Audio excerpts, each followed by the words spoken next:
వధువు అందాల కుందన బొమ్మ. వరుడు గురించి చెప్పాలంటే మాత్రం కాస్త మాటలు వెతుక్కోవాలి. 6 అడుగులు ఆజానుబాహుడు కాదు, అందగాడు అని చెప్పలేం. ఆ మాటకొస్తే అసలు కుర్చీలోంచి లేచి అడుగు వేయలేడు, కనీసం నిలబడలేడు.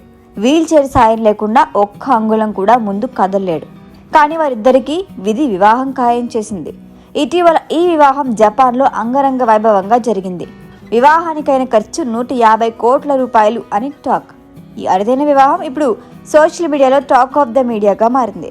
వరుడు తమిళ నటుడు నెపోలియన్ కొడుకు కావడంతో ఈ వివాహం మరింత సంచలనంగా మారింది. వరుడు ధనుష్ జీవితం వీల్ చైర్కే పరిమితమని తెలిసి కూడా ఆ అమ్మాయి ఆనందంగా తాళి కట్టించుకుంది. సంతోషంగా ఆయనతో కలిసి ప్రీ వెడ్డింగ్ షూట్లో ఆడింది. తాళిబొట్టు మెడలో పడే వేళ మాత్రం కంటతడి పెట్టింది. వరుడి తండ్రి నటుడు నెపోలియన్ కూడా పెళ్లి వేళ కంటతడి పెట్టారు. జపాన్లో జరిగిన ఈ వేడుకకు తమిళ నటులు కార్తీ, శరత్ కుమార్, రాధిక, మీనా, ఖుష్బూ, సుహాసిని తదితరులు హాజరయ్యారు. కొడుక్కి పెళ్లి చేసి మురిసిపోతున్న నెపోలియన్ని అభినందించారు. మనసులో బాధతో పాటు సంతోషాన్ని కూడా మిళితం చేసుకున్న నెపోలియన్ని చెమర్చిన కళ్లతో ఓదార్చారు.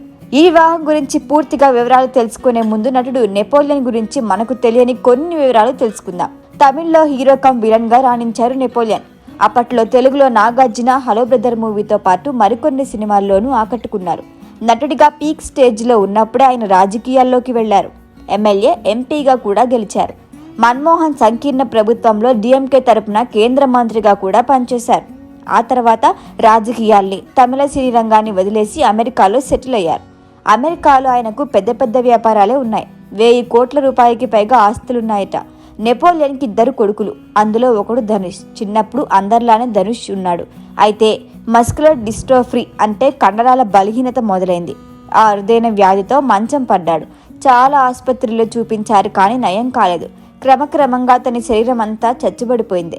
అప్పటి నుంచి వీల్ చైర్కే పరిమితమయ్యాడు ధనుష్. కానీ ధనుష్పై నెపోలియన్కి ఉన్న ప్రేమ కాస్త కూడా తగ్గలేదు. పైగా స్పెషల్ చైల్డ్ కావడంతో ఆ ప్రేమ మరింత పెరిగింది. వీల్ చైర్కే పరిమితమైనా కూడా తన కొడుకు పెళ్లి విషయంలో నెపోలియన్ రాజీ పడలేదు. అన్ని విషయాలు తెలిసి ధనుష్ని పెళ్లి చేసుకోవడానికి ఇష్టపడిన తిరునలేన్వని అమ్మాయి అక్షయ్తో ఘనంగా పెళ్లి జరిపించారు. కొడుకు కోరిక మేరకు జపాన్లో డెస్టినేషన్ వెడ్డింగ్ జరిగింది. తన కోసం స్పెషల్గా డిజైన్ చేసిన వీల్ చైర్ని ఉపయోగిస్తారు ధనుష్. ఆ వీల్ చైర్ అన్ని రూమ్స్లోకి వెళ్లేందుకు వీలుగా వారి ఇంటిని కూడా డిజైన్ చేయించారు. అక్షయ్తో ప్రీ వెడ్డింగ్ షూట్లో కూడా వీల్ చైర్లోనే ఉన్నాడు ధనుష్. ఆ ప్రీ వెడ్ షూట్, అందులోని పాటలు ఇప్పుడు మరింత వైరల్గా మారాయి. పెళ్లిలో ధనుష్ చేతుల మీదుగా అతని అమ్మ తాళిని వధువు మెడలో వేసింది. మిగతా క్రతువులన్నీ సంప్రదాయబద్ధంగా జరిగాయి. ఆరోగ్యంగా లేని వారికి, అవయవలోపం లేని వారికి పెళ్లి జరగటం సహజమే. కానీ ధనుష్ లాంటి యువకుడికి అక్షయ లాంటి వధువు దొరకటం మాత్రం కాస్త ఆశ్చర్యమే. నెపోలియన్కి ఉన్న ఆస్తిని చూసి అక్షయ ఈ పెళ్లి చేసుకుంటుంది అనే కామెంట్లు పెట్టే నీచులు కూడా సోషల్ మీడియాలో ఉన్నారు. కానీ అక్షయ ఇవేవీ లెక్క చేయటం లేదు. ధనుష్లోని మంచితనాన్ని ఆమె ఇష్టపడింది. నెపోలియన్ ఇంటికి కోడలిగా వెళ్ళింది.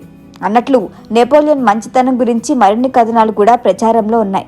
10,000 మంది ఆయన వ్యాపార సంస్థల్లో పనిచేస్తున్నారు. వారందరినీ తన కుటుంబ సభ్యుల్లాగే నెపోలియన్ చూసుకుంటారట. ఇతర సేవా కార్యక్రమాల్లో కూడా ఆయన చురుగ్గా ఉంటారట. తన కొడుకు లాంటి అరుదైన వ్యాధులతో బాధపడే చిన్నారులకు వైద్య సహాయం అందిస్తూ ఆదర్శంగా నిలుస్తున్నాడు నెపోలియన్.